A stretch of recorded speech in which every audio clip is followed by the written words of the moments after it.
Okay, well then let's kick it off. And again, thank Okay. you, yeah, for your time today. I'm really excited to hear your stories and especially your unique insight on career development, Bella, because you have a really interesting background. And that's Thank kind you. of what I always, oh, no problem. And that's kind of what I always like to start with is getting a chance to hear a bit about how you've gotten to where you are today, because I find so many job seekers are looking for reassurance around their own career paths. And I think many of them thought they would graduate from school and then be in the job that they wanted to be in. But Yes. Yeah. yeah, I've found that everyone just takes different stops along the way. So I was wondering, what are some of the stops you've made along the way so far, Bella, that have taken you to where you are to where Yeah, you thank you. Thank you, Imran. Yeah.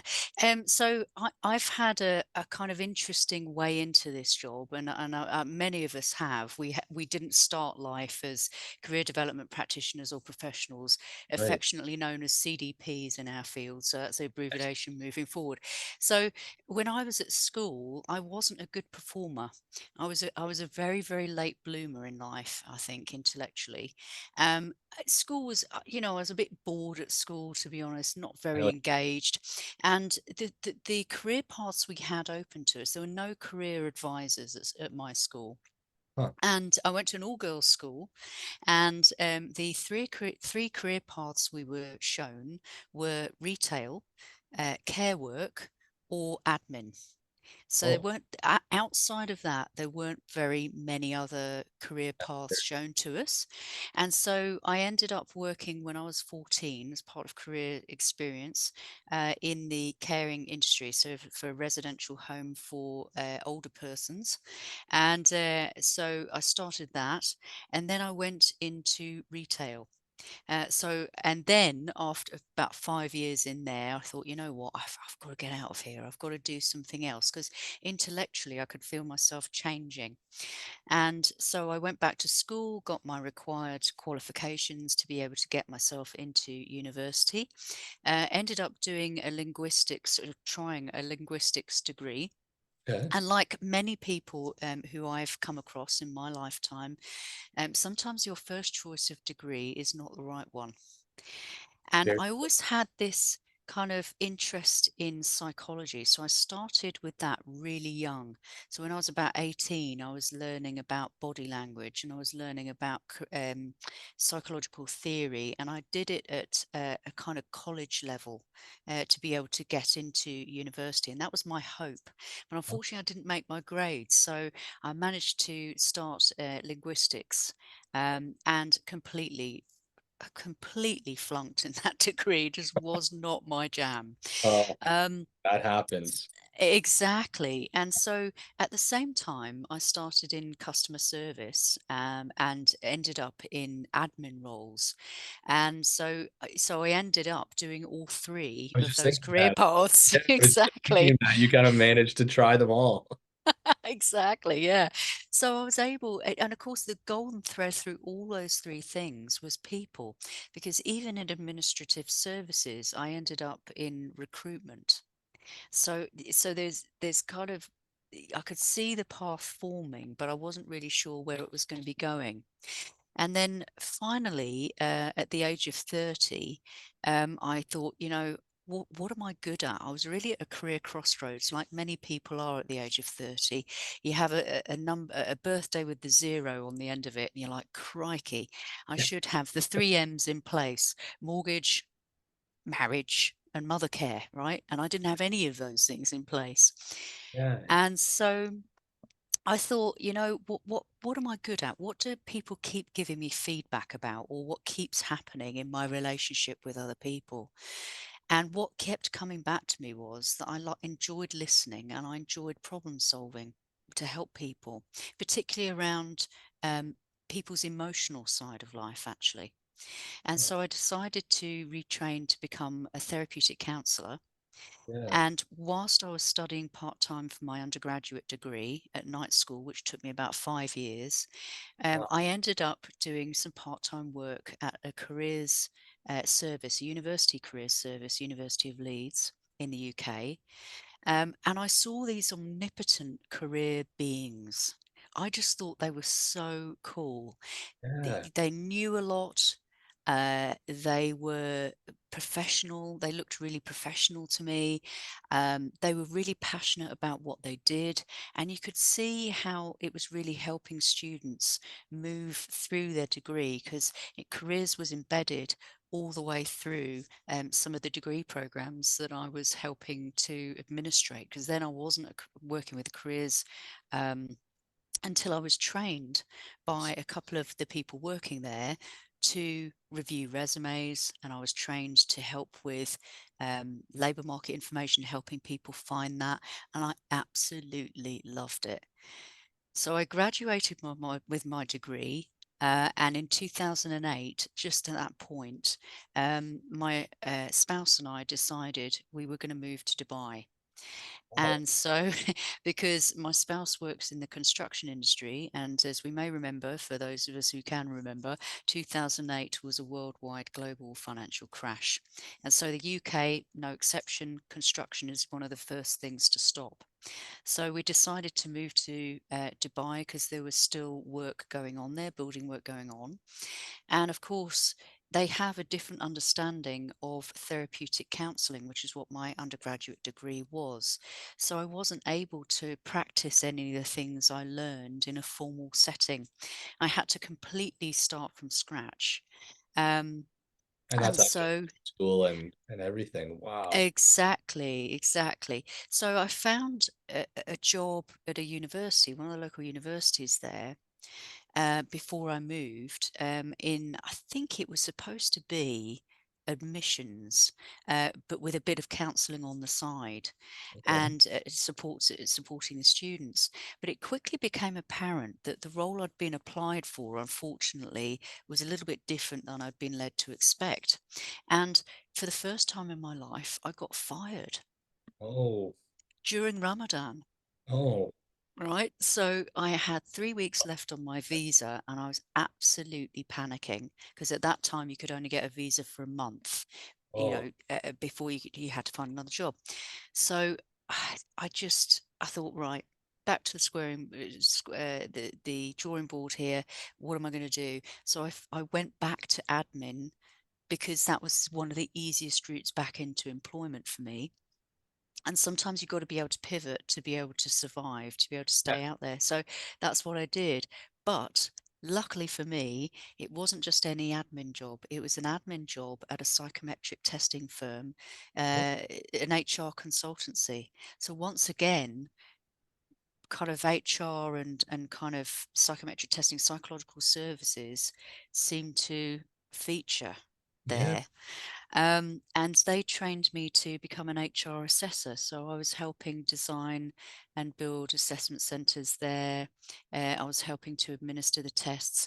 And interestingly, I was also helping people on an ad hoc basis with career decision making using psychometric tools, as well as reviewing things like resumes and things like that. It's one. Yeah, that's wild how it kind of wove back in and that Yeah. thread of psychology kind of came back in somehow. Yeah, exactly. So the careers was never very far away, because I was helping people as part of recruitment and leadership programs. And of course, that's very career orientated. And so then in 2012, we decided to move to Canada. And of course, in Canada, they have a very strong understanding of career counselling and career development. And so I was able to slot straight in. I volunteered for 3 months at a Employment Ontario office, Oh, and I absolutely loved it. oh, And I was very fortunate. They offered me a job as a career employment counsellor at the end of it, and I absolutely loved my work there. I loved working with the clients, and that's really where I cut my teeth as a career development practitioner, because I was able to work with absolutely anybody, um, all kinds of walks of life. But with the piece I was missing, even though I had the therapeutic counselling training, the piece I was missing was the career development theory. So it was a bit like driving a car, but not knowing the rules of the road. And knowing it, if I knew the highway code, I'd be doing a much better job of being a better driver. So So, that's where I came into connection with Gillian. So I uh, know that you've interviewed Gillian already, she's and fantastic. she is. She's a god, a goddess. Yes. Um, and she became a mentor actually. I did some training with her with career development theory. Absolutely loved it, and that improved my practice significantly. So I that was back in 2018, I think. But then in 2021, I had another crisis of confidence, really. I was kind of doing lots of training courses around teaching adults and so on, and a little bit of career theory. And I thought, something's not sitting right. I feel like I'm stagnating a bit. So I didn't know where I belonged either. Did I sit in HR? Did I sit purely in careers or something else? So I did 12 informational interviews with human resources professionals, and I asked them some questions about who they were, what they did, who they did it for, why do they need it, what do they get out of it. And I quickly realized, I think, that just pure human resources was not going to be for me. And so I read a fantastic book which I'd recommend to the audience. It's called There's No Plan B for Your A Game by a gentleman called Bo Eason. And Bo Eason used to be an NFL player. Oh, And wow. so, as a Brit, I had to get past the American rah rah bit, but the message was absolutely brilliant.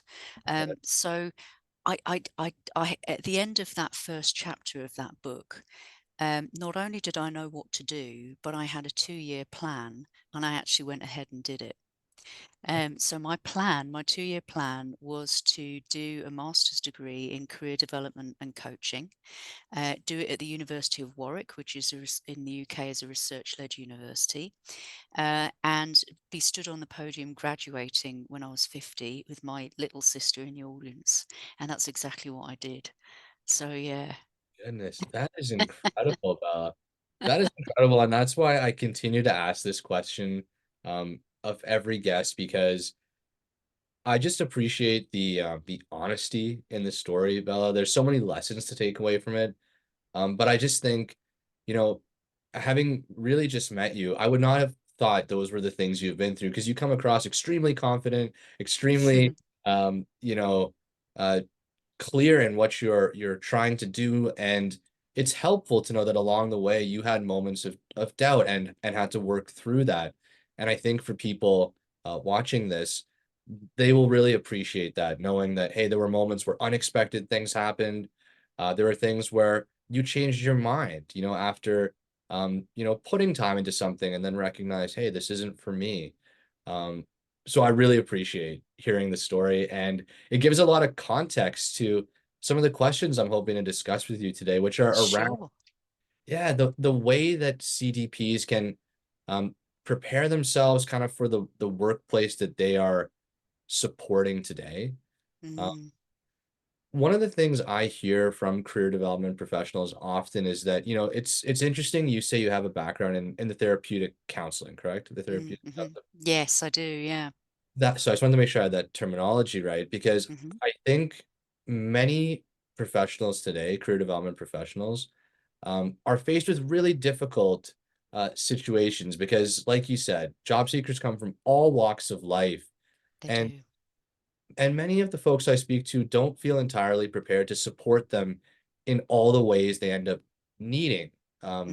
in the interaction. So it might be a bit of a big question to start with, but I'm kind of interested in your insights around, trends you're seeing or expectations that people have of career development professionals today, and if there are ways that CDPs can, improve their skills, what skills should those be? Where can they focus Mm. on further professional development so that they can keep up? with some of the Yeah. expectations or trends that are happening today? Does that make sense as a Yeah, question? it does indeed. Yeah. So, and it's an excellent one. I think we sometimes are so busy in the process of helping others with their careers. I remember talking with a director of our career centre at University of Leeds, and she said, the irony is we're so busy helping other people with our careers, we rarely focus on our own. So And I true. really think actually that's a really big, a difficult choice to make. If we are not prepared to invest in our own careers, and what I mean by that is our own credibility, our training, our professionalization, then it's really difficult to be able to translate that to our clients. And that's one thing I learned. Now, Yes, I see. what I want to reassure people is that I'm not a training snob. Just because I'd went and did a master's in my subject, which is unusual, there's not many of us around. Usually it's at kind of postgraduate diploma level, or there is kind of undergraduate diploma level. Um, I'm not saying that everybody needs to go and do what I did. All Right. I'm saying is be connected, be engaged with your community, because actually the learning that takes place with your peer support groups is absolutely critical. We can't do the job we do without that. I regularly meet with the Ontario Association of Career Management. They are absolutely brilliant for private practitioners who, like me, are often quite kind of isolated. Yes. If you're in a workplace, it gets very busy with targets and performance things we have to do. We might be overwhelmed with our client loads, for example. We might have a caseload of 140. How do we manage that and our own learning at the same time? And it's a tightrope. We're always trying to be one step ahead to be able to help our clients. So CDPs normally will be keeping a very close eye on business news. Yes. For example, I'm a subscriber to the Globe and Mail, so I subscribe to the tech page as well as the business pages. We also keep a very close eye on the labour market. So there's a gentleman called Christian Sancier who does some great work around labour market information and statistics. So he's like the number cruncher guru in Canada. He does work in both Ontario and in Vancouver. And really, what he doesn't know is not worth knowing about the labour market. He's just Sure. brilliant. So please do feel free to connect with him because he does many webinars. For Um, and he sure. also has an amalgamated website to go to too. Perfect. Um, and I think the other thing that's really helped me personally to be a much, much better career development practitioner is learning about career theory. I apply career theory, I should say, sorry, every single day.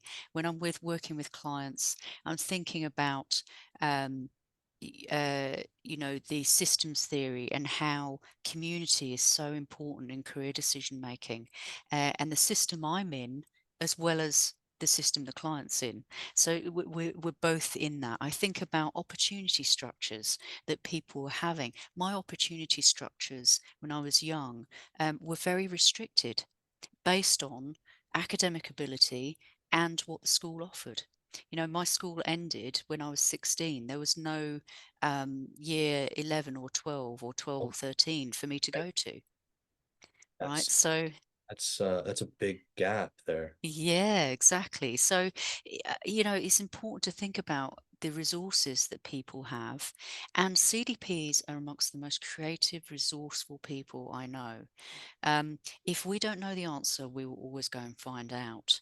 And we're interested, genuinely interested in people's career paths and what's taken them there and what makes them happy or unhappy about those choices, what they'd like to take away. The final part, I think, is keeping up to date with changes in technology. Absolutely essential. There's so much information out there about AI. I use AI every day in my job. I'm not frightened to use that, but I'm also aware it's there to augment, not to replace. Yes, absolutely. And that Yeah. that that's extremely helpful, Bella, just to kind of hear your insight on how to stay up to date, practical ways to do it. something very tangible to subscribe to a news outlet, get those up-to-date reports. We'll definitely link to it was Christian.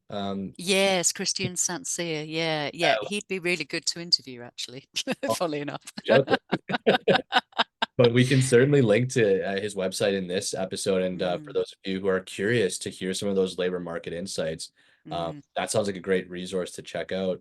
But yeah, just a helpful reminder, Bella. So thank you. Just that, yeah, it's an easy profession to get focused on helping others when, mm. um, there's definitely an opportunity to continue building our own skills and um, build resilience too, because it's a difficult job, being the one in the support role, for so many different people.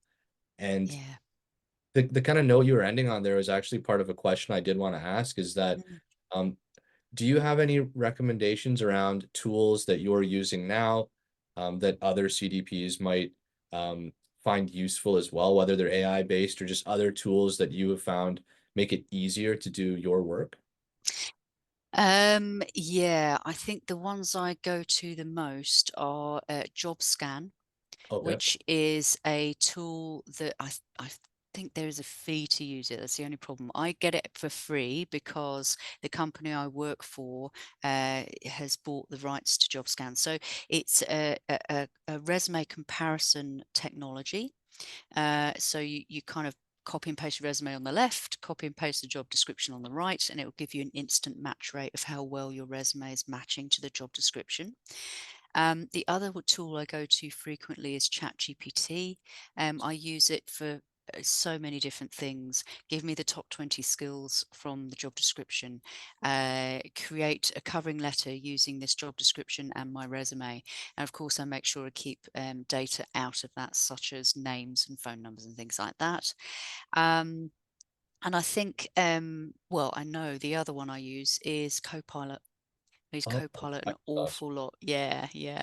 Okay. And the other interesting one is Teal HQ, Oh, which is a resume optimization service, and that's AI based. okay. I'll give you that link for the show notes afterwards. Perfect. And that's been developed by a gentleman called David Fano, who has a podcast called Hiring Behind the Scenes. So Ah, he's a seasoned recruiter, and he sits and interviews recruiters on all sorts of things to try and demystify and debug the job search process. oh yeah. So that's a Oh, yeah. That's an excellent resource that I go to very frequently.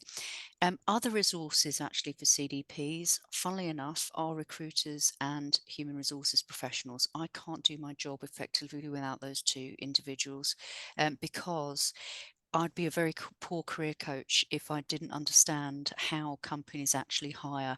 I need to go to HR professionals to understand that. I'd be a very poor career coach if I didn't understand the current labour market, what's actually happening with the hiring right now from recruiters. So I regularly check in with both of those groups. And if you're not doing that yet, CD, please do. Okay, so that's my great. tip, my biggest tip, really. That's a really helpful one, and it covers one of the other questions I was gonna ask, but you've already sort of answered it, which was around, do you continue to kind of expand your network and make connections? Because it's interesting, right? These job seekers, will come asking for help from you, but what they don't realize just yet, I find, is that you have this network of people that you can reach out to and connect them Yes. for support from. So, connecting with HR to understand what they're going to be facing makes a ton of sense, and I'm glad you mentioned that. Um, we Yeah. spoke we spoke briefly about this before we kind of started the recording today, actually, Mm. around a success story that you said you might be able to share with us today. So, curious Yeah. about that. Yeah, I'd love to hear. About some of the successes that you've heard of. Sure. So, as a career transition coach, I work for outplacement. So, I work in HR consultancy. And the reason I love what I do is because I meet such a huge variety of professionals and executives to work with, and they always keep me on my toes. You've got to show up ready. There's no half measures. And if they smell blood in the water, as a CDP, you're done for. So you need to show up very prepared. And this one day, this gentleman appeared on my screen, and he seemed very kind of beaten, really. He seemed just absolutely exhausted, and fearful. A lot of trepidation about the future. So he was an accountant, or is an accountant. He had actually trained to be a CPA and a CMA, so Chartered Professional Accountant, and he ended up working as a financial analyst. And he'd worked for some really big name companies across Canada, and some really interesting industries. He'd felt for his last 3 years in his last role that for some reason he wasn't wanted in that role. So they kind of slowly took some of his responsibilities away and they changed things. And if you want to know what's going on in a company, ask the finance guy because he'll always tell you, Yeah. right? So he knew, he could see this thing coming towards him. And then when it finally did, I don't know if it was a mixture of relief or just a mixture of kind of depression, really. And so what I wanted to do was restore faith in himself and faith in human nature, that firstly, the situation he's in, like many job seekers, is temporary. He will find work, it's just a matter of when. And the second thing is that actually he is capable not to listen to how he's been made to feel in his previous role, because he'd had this really great experience elsewhere. And so what we did was rebuilt his personal branding. So we worked on his resume, worked on his LinkedIn profile. He was really, really happy with both those products. That really restored some of his confidence. And before we knew it, he was going for interviews. Now, what he didn't tell me is he's actually really good at interviews. And Oh, the reason is because he's able to talk technically in such a way to be a great conduit to explain it simply for management, because that's what he'd been used to doing as a value. senior financial analyst. That's amazing. All right. And so, within 5 sessions, he found his employment, his next role. And he said to me, what you do is life changing. The difference between the energy I met and the difference when he exited our help was just like night and day. And I think that's the thing when clients work with us. Sometimes people don't know who we are and what we do.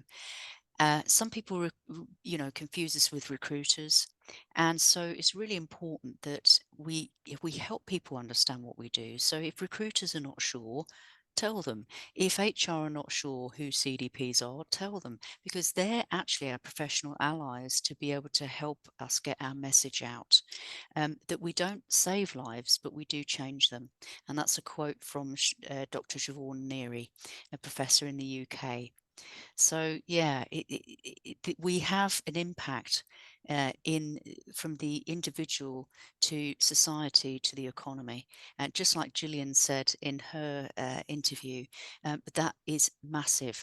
We change communities. Work is a very important part of somebody's self-esteem. It's good financially for the family, for the community, and we are doing our best to make sure that there is social justice weaved through that. It's woven through that. So yeah, it's I never get bored. People say to me sometimes, God, don't you get bored listening to all those negative stories all the time about layoff? I'm like, no, 18 years and still going. Oh my goodness. That's an amazing story, Bella, and such a good point. It's so true. Um, this role has a huge impact on people's lives. And I'm so glad that we can bring some awareness to it. And, the immediate question that comes to my mind after hearing a story like that is, how can people engage with you and the work you do? Is that something that people can reach out to you for or check out a website on, or what's the best way? Sure. Yeah, yeah. So the best way to find me is on LinkedIn because when I'm not busy helping people reconnect their skills and talents to be able to market those effectively to employers, I'm advocating for our profession on LinkedIn. So you'll find me posting every Monday CDP thought for the week. So catch me there. And of course, connect with me on LinkedIn. I'm always open to connecting with anybody interested in careers because I do believe there is a global community here. I'm very busy connecting with that. So it's not just in the UK, not just Canada, but connecting with CDPs from Singapore, from India, Pakistan, the UAE, Australia, New Zealand, Estonia, Germany, Ireland, everywhere. So yeah, very happy to hear from anybody out there who wants to connect. Oh, that's amazing, Bella. Thank you for the open invitation there. I'm sure you'll have people taking you up on it. And Great. thank you for the work you're doing. I've always thought that when we put people who are excited about their work in the roles that they're passionate about, that's kind of how you end up in scenarios where the people that you end up engaging with on a daily basis are excited, regardless of the industry you end up in. The simple example I like to think of is, I walked into a bakery the other day and they were so excited to have me there and show me the things they were doing. And I thought, these people are really doing what they're meant to be doing. And I think the more people we can help find roles like that, it brightens so many people's days in these unexpected ways. So it truly is impactful work. And I'm glad there's someone like you doing it. You can tell you're Thank making a you. huge difference. And Yeah, I know we've come up on try. the time I asked you for today. So um, Oh, that's okay. That's yeah, okay. I just wanted to say thank you so much for sharing, Oh, my your pleasure. experience, these kind of guiding tips for people in the profession as well. And I hope you'd come back for a future episode. I feel like there's lots more to learn. Yeah, I'd love to. Experience. I'd love to. Oh, fantastic. Is there anything else that you would just like to leave kind of, other maybe new CDPs with, a final thought as we kind of close out this episode today? Yeah, I would. You have trained to be a golden thread detective. You've trained to be a dream catcher, and you've trained to be a confidence builder. Use all those things and you will excel in this role. Use the support out there with you, with your HR brethren, your recruiter brethren, your CDP brethren who are there waiting to give you the help and support you need. Fantastic, Bella. Thank you so much for your time today. I You're hope you have welcome. a great rest of your week, and truly, I hope to have you back on soon. Really appreciate your time today.